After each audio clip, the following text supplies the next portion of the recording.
Ram Ram. Welcome to Bhojanalaya Tamil. இன்னைக்கு நம்ம போஜனாலயால பார்க்க போற ரெசிபி கார்த்திகை ஸ்பெஷல் சீரீஸ்ல கார்த்திகை அன்னைக்கு பண்ணக்கூடிய வெள்ளை தோசை தான் நம்ம பார்க்க போறோம். ஸோ அப்பம், பொரி, அதுக்கப்புறம் கார அடை எல்லாமே நம்ம நைவேத்தியம் பண்றது வழக்கம். ஒவ்வொருத்தராதுலையும் ஒவ்வொரு வழக்கம் இருக்கும். அதுல சில பேர் வெள்ளை தோசை பண்ற வழக்கம் இருக்கும். ஸோ அவளுக்காக தான் இந்த ரெசிபி. நிறைய பேருக்கு தெரிஞ்சிருக்கும், தெரியாதவளுக்காக இப்போ இன்னைக்கு நான் இந்த வெள்ளை தோசை பண்ணி காமிக்க போறேன். ஸோ இந்த வீடியோக்குள்ள போறதுக்கு முன்னாடி நம்மளோட போஜனாலயா தமிழ் சேனலை மறக்காம சப்ஸ்கிரைப் பண்ணிக்கோங்க. நம்மளோட சேனல்ல போடுற ரெசிபிஸ் எல்லாமே no onion, no garlic recipes, plus traditional festival அன்னைக்கு போடக்கூடிய எந்தெந்த ஃபெஸ்டிவலுக்கு என்னென்ன பண்ணணும் அப்படிங்கிற ரெசிபிஸ் எல்லாமும் நம்ம போட்டுன்னு இருக்கோம். ஸோ நிறைய பேர் பார்த்துட்டு ரொம்ப நல்லா இருக்குன்னு சொல்லி பண்ணி பார்த்தேன்னு சொல்லி உங்களோட ஃபீட்பேக்கும் எனக்கு சொல்லியிருக்கேன். ஸோ தொடர்ந்து உங்களோட சப்போர்ட் இருக்கும்னு நான் நம்புகிறேன். ஸோ இப்போ இது எப்படி பண்ணுறதுன்னு பார்க்கலாம். ஸோ இந்த வெள்ளை தோசை நம்ம இன்னைக்கு சிம்பிளாக கோதுமை மாவு வச்சு தான் பண்ண போகிறோம். இது அரிசி ஊற வச்சு அரைச்சும் பண்ணலாம். நம்ம ஈஸியாக டக்குன்னு பண்ணுறதுக்காக சிம்பிளான மெத்தடில் பிகினர்ஸ்க்காகவும் நம்ம இது பண்ணி காமிக்க போகிறோம். ஸோ அதுக்கு ஒரு மிக்சி ஜாரில் ஒரு 2-3 ஏலக்காய் சேர்த்துக்கிறேன். அதுக்கப்புறமா 1 கப்பு கோதுமை மாவு. ஸோ நீங்கள் எந்த கப்பாக வேணால் இருக்கலாம், ஏதாவது ஒரு கப்பு மெஷர்மெண்ட் வச்சுக்கோங்க. ஸோ அந்த எந்த கப்பால் கோதுமை மாவு எடுக்கிறீங்களோ அதே கப்பால் ஒரு 1/4 கப்பு அரிசி மாவு. ஸோ அதே கப்பால் எந்த கப்பால், இப்போ நான் இந்த கப்பால் கோதுமை மாவு எடுத்தேன்னா இதே கப்பால் 1 கப்பு வெல்லம் அளந்து வச்சுருக்கேன், அதையும் நான் இதில் சேர்த்துக்கிறேன். இது நல்ல சுத்தமான வெல்லங்கிறதுனால நான் அப்படியே சேர்த்துக்கிறேன்.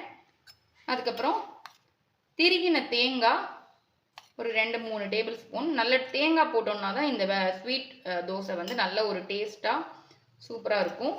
ஸோ தேங்காய் அதையும் நான் இதில் சேர்த்துக்கிறேன். ஒரு 1/4 மூடி தேங்காய் வச்சுக்கோங்களேன். இப்போ என்ன பண்ண போகிறோம்னா இது எல்லாத்தையும் நல்லா நம்ம தண்ணி சேர்க்காம முதல்ல நைஸாக அரைச்சிக்க போகிறோம். ஏன்னா வெள்ளத்தில் இருக்கிற தண்ணியே நமக்கு விட்டுக்கும், வெல்லம் ப்ளஸ் தேங்காயில். அதுக்கப்புறம் நம்ம இது தண்ணி விட்டுக்கலாம். இதை நான் அரைச்சி எடுத்துன்னு காமிக்கிறேன். நம்ம இந்த மாவை நல்லா அரைச்சி எடுத்துன்னு வந்தாச்சு. இதில் நான் மொத்தமாகவே ஒரு 1/2 டம்ளர் தான் தண்ணி சேர்த்துருக்கேன், நிறைய சேர்க்கலை. வெள்ளத்துலேயும் தேங்காயிலையும் இருக்கிற தண்ணி விட்டுக்கும். தண்ணி நிறைய ஊற்றிட்டோம் அப்படின்னா நமக்கு வாக்கிறதுக்கு வராது.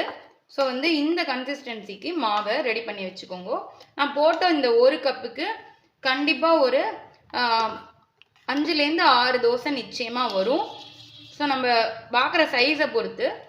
ஸோ இது தாராளமாக ஒரு 3 பேருக்கு ஆகிற மாதிரி நான் மெஷர்மெண்ட் உங்களுக்கு சொல்லியிருக்கேன்.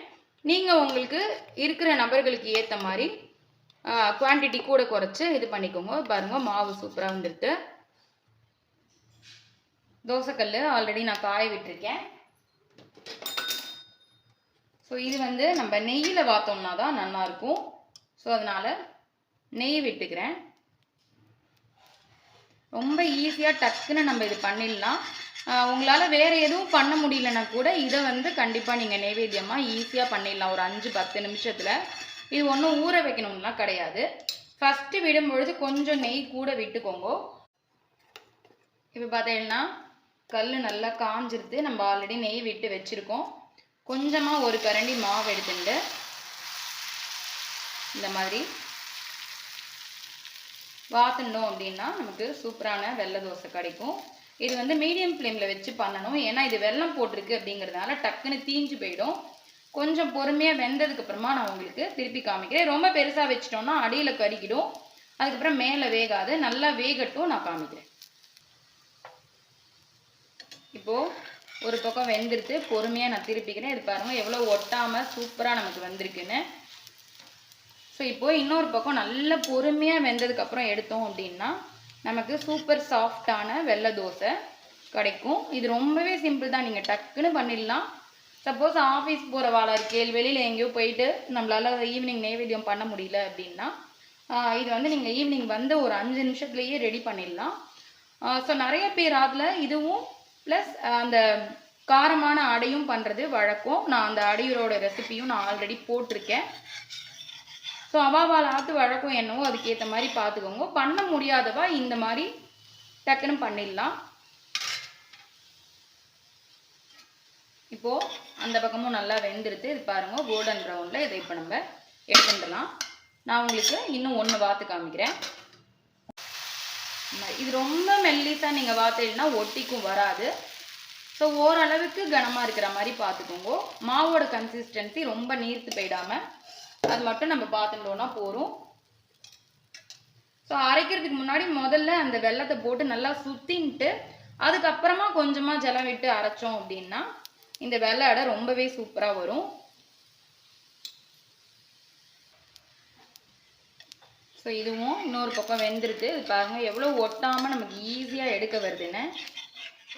ஸோ கல்லில் கொஞ்சம் நெய் அடியில் இருக்கிற மாதிரி பார்த்துட்டோம் அப்படின்னா அழகாக நமக்கு வரும். ஸோ அப்படியே திருப்பி போட்டுக்கிறேன்.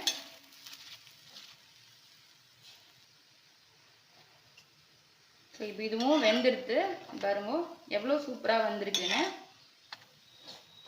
அவ்வளோதான், இதையும் நான் எடுத்துன்றேன். சூப்பரான வெள்ளை தோசை ரெடி. சூப்பரான கார்த்திகை தீபத்துக்கு பண்ணக்கூடிய நைவேத்தியம் வெள்ளை தோசை, வெள்ளை அடை எப்படி வேணாலும் சொல்லலாம். சூப்பராக ரெடி ஆகிடுது. ரொம்பவே சிம்பிள், டக்குன்னு 5 மினிட்ஸில் பண்ணிடலாம். ஹெல்த்தியான ரெசிப்பியும் கூட. நம்ம இது வெள்ளத்தில் பண்ணுறதுனால சுட சுட நீங்கள் ஒரு 5 நிமிஷத்தில் பண்ணி நைவேத்தியம் பண்ணிவிட்டு நீங்களும் எடுத்துக்கலாம். இதோட கார அடையோட ரெசிப்பியும் நான் ஆல்ரெடி போட்டிருக்கேன். அப்பத்தோட ரெசிப்பியும் நான் போட்டிருக்கேன். அதையும் எல்லாருமே பாருங்க. லிங்க் நான் வந்து எல்லாமே டிஸ்கிரிப்ஷனில் கொடுக்குறேன். ஸோ இந்த வெள்ளை தோசையோட ரெசிபி எல்லாருமே ட்ரை பண்ணி பார்த்துட்டு எப்படி வந்தது அவுட்கம்னு சொல்லி மறக்காமல் உங்களோட ஃபீட்பேக் சொல்லுங்க. திரும்பவும் ஒரு சூப்பரான ரெசிபியில் மீட் பண்ணுறேன். தேங்க்யூ. ராம் ராம்.